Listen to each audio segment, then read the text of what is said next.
Hello Mark, this is Tim, a sophomore, from Speaking and Listening Class, Section B. The student ID number is S0441-006. I'm going to read a TED Talk. The title, Everything You Hear on Film is a Lie, by Tassas Francelas.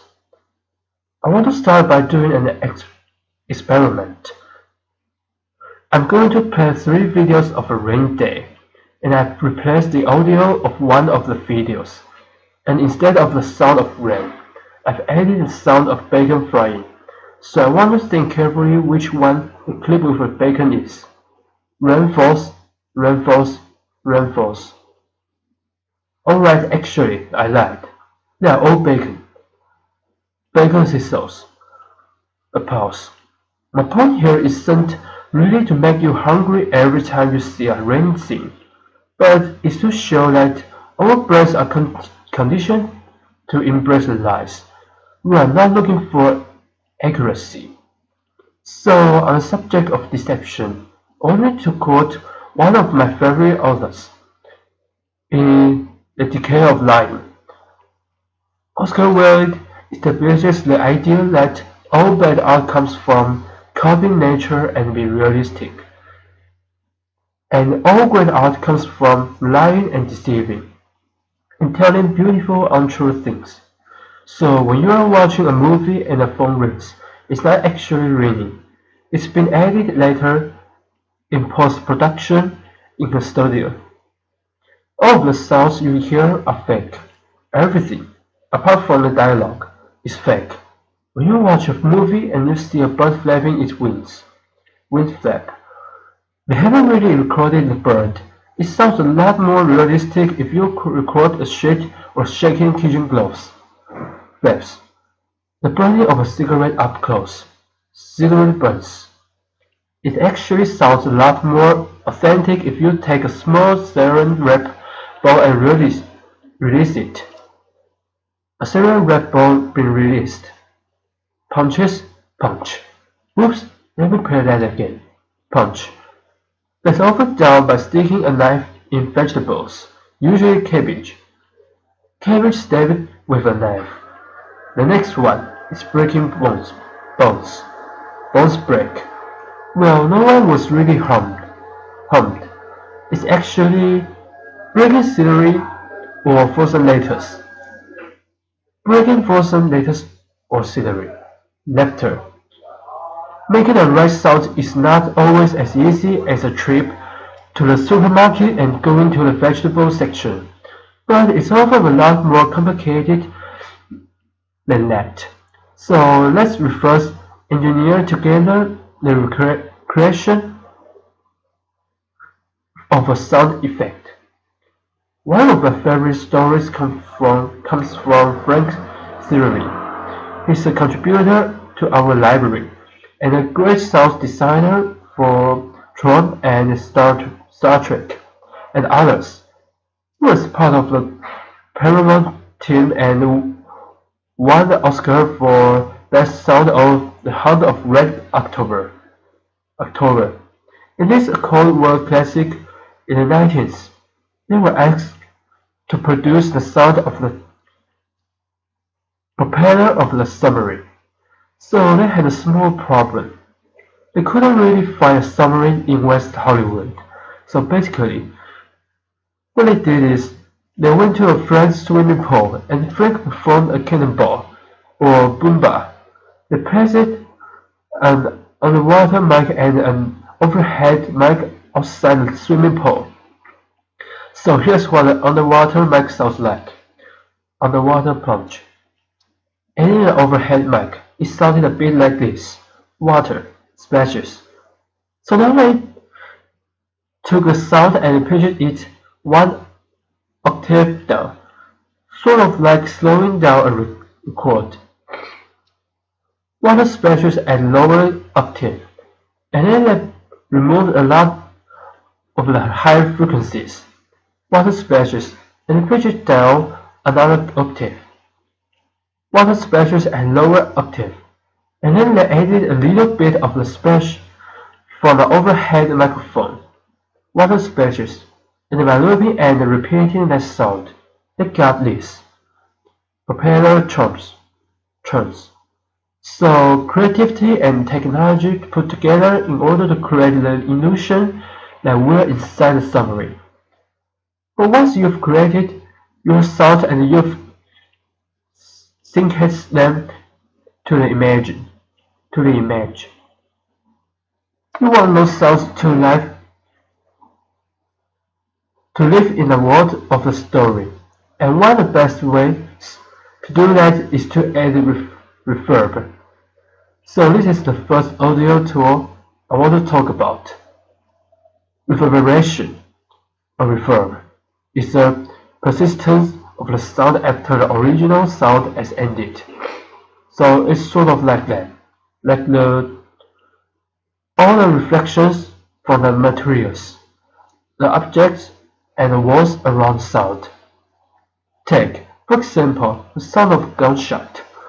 The original sound is less than half a second long, gunshot. By adding reverb, we can make it sound like it was recorded inside the bathroom.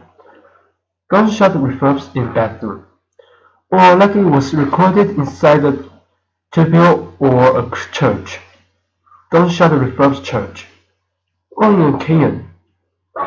Gunshot reverbs in canyon. So reverb gives us a lot of information about the space between the listener and the original sound source. If the sound is the text, then reverb is sort of like the smell of the sound. But reverb can do a lot more. Listening to a sound with a lot less reverberation, then the on-screen action is going to immediately signify to us that we are listening to a commentator, to the objective narrator that's not participating in the on-screen action.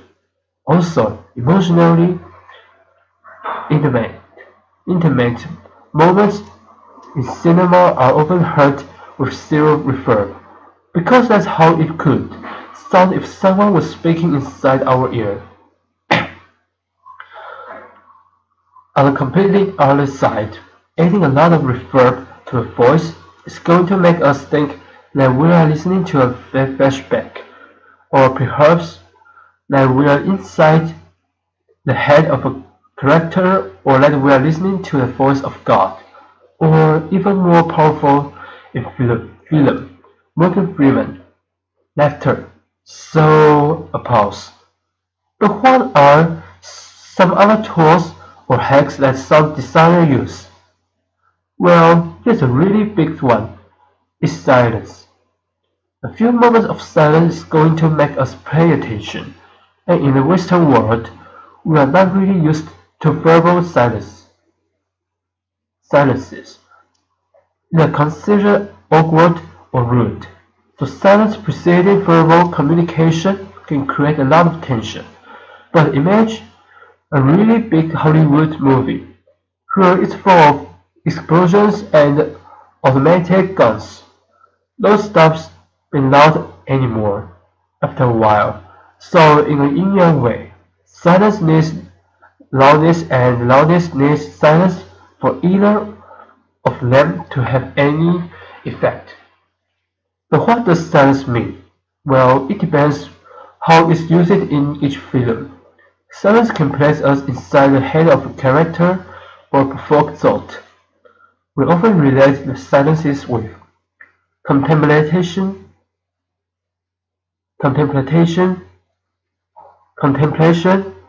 meditation, being deep in thought. But apart from having one meaning, silence becomes a blank canvas upon which the viewer is invited to paint their own thoughts. But I want to make it clear, there's no such thing as silence, and I know it sounds like the most pretentious TED Talk statement ever. But even if you were to enter a room with zero reverberation and zero external sounds, you will still be able to hear the pumping of your own blood. And in cinema, traditionally, never a silent moment because of the sound of the projector. And even in today's Dolby world, there's not really any moment of silence. If you listen around you, there's always some sort of noise. Now, since there's no such thing as silence, what do filmmakers and sound designers use? Well, as a synonym, they often use ambiances. Ambiances are the unique background sounds that are specific to each location. Each location has a unique sound, and each room has a unique sound, which is called room tone. So here's a recording of a market in Morocco, Fortis Music, and here's a recording of Times Square in New York. Traffic sound, car horns, voices.